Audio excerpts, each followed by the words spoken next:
ರಾಜ್ಯದ ಹಲವೆಡೆ ಮತ್ತೆ ವರುಣನ ಅಬ್ಬರ.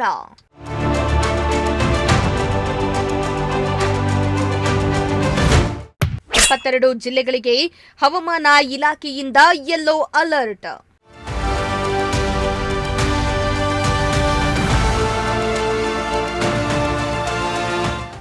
ಈ ಬಾರಿ ಬೇಸಿಗೆ ಅವಧಿಯಲ್ಲಿ ರಾಜ್ಯದ ಹಲವು ಜಿಲ್ಲೆಗಳಲ್ಲಿ ಕಳೆದ ಕೆಲ ದಿನಗಳಿಂದ ಮಳೆ ಅಬ್ಬರಿಸ್ತಾ ಇದೆ.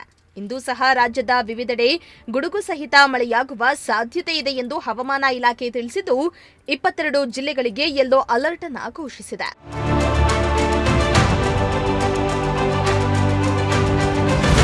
ಹೌದು, ರಾಜ್ಯದಲ್ಲಿ ಕೆಲವು ದಿನಗಳ ಕಾಲ ಬಿಡುವನ್ನ ನೀಡಿದ್ದ ವರುಣ ಈಗ ಮತ್ತೆ ತನ್ನ ಕೆಲಸವನ್ನ ಆರಂಭ ಮಾಡಿದ್ದಾನೆ.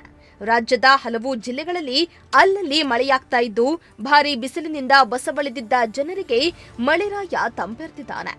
ಬೆಂಗಳೂರು ಸೇರಿದಂತೆ ಹಲವೆಡೆ ಭಾರೀ ಬಿಸಿಲಿದೆ. ಅದರಲ್ಲೂ ಉತ್ತರ ಕರ್ನಾಟಕದ ಜನರು ಬಿಸಿಲಿಗೆ ಮನೆಯಿಂದ ಆಚೆ ಬಾರದಂತಾಗಿದೆ. ಇದೀಗ ಬಂಗಾಳ ಕೊಲ್ಲಿಯಲ್ಲಿ ವಾಯುಭಾರ ಕುಸಿತ ಉಂಟಾಗಿದ್ದು, ದಕ್ಷಿಣ ಒಳನಾಡು, ಕರಾವಳಿ ಹಾಗೂ ಮಲೆನಾಡು ಭಾಗದ ಹಲವು ಭಾಗಗಳಲ್ಲಿ ಗುಡುಗು ಸಹಿತ ಮಳೆಯಾಗಲಿದೆ ಎಂದು 22 ಜಿಲ್ಲೆಗಳಿಗೆ ಯೆಲ್ಲೋ ಅಲರ್ಟ್ ಅನ್ನು ನೀಡಿದೆ.